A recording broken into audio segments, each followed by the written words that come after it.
So Bryan, Chris Cusiter has signed with Sale this morning, it's been announced. What makes him a good replacement for Dwayne? Yeah, I mean, they're both very experienced. They're both doing the Lions tours, they both played for their countries. Chris has been a captain for Scotland as well, and he'll complement what we've had with Dwayne, who's been an exceptional player and probably best form he's been in for a long time this season. And Chris he's got a point to prove. Every Scotsman, in my view, that comes to the Premiership has a real point to prove and make sure that he conducts himself well in this environment, and it's a real challenge. It's different to what the Rabble League is. It's different to France, where he's played in Perpignan. But his core skill set, his culture, his mindset is what we need, and as I say, he'll fill in Dwayne's boots pretty well. Now obviously we've got Nathan coming and Chris next year, so there's going to be more Scotsmen on the board for you. Are you looking forward to that? Well, it means there's a couple of boys that will understand me when I get a little bit angry and start shouting and speed up my words. But yeah, I mean, they're both good signings. As I said, they're both very experienced, so they're going to add a little something, bring on some of the younger guys, and Nathan Fowles, James Mitchell, that are here as well. So that's hugely important. And they both want to enjoy their time here. And as I said, I know their characters, I know their work ethic. They need to have that in abundance to make sure this group keeps growing and developing. As a Scottish scrum half yourself, are you looking forward to obviously working directly with another one and hopefully having him playing for Scotland?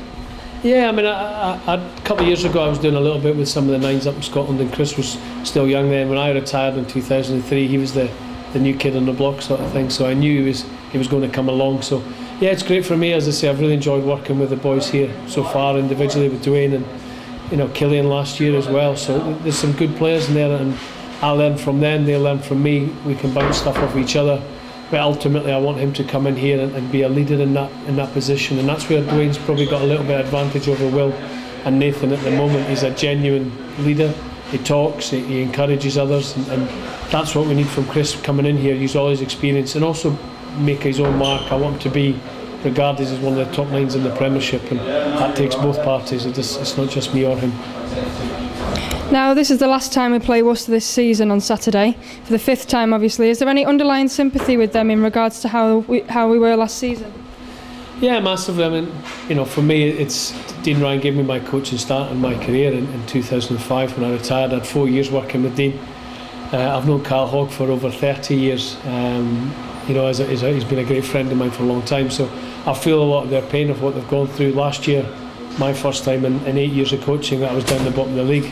And they're experiencing that this year, and I know they've shown great character over the last couple of weeks, and for many weeks they've just not had a full squad sometimes, and this is a really tough game for us. We understand 5 games against one team in 1 year is really difficult to prepare for, but this is the most important one, and we have to understand where we want to be, and I would never underestimate Dean or Carl or any of their players. They've got a huge fight in their hands because they want to win 3 games to try and get out of that relegation, so they've still got things to play for, so it's a massive challenge for us.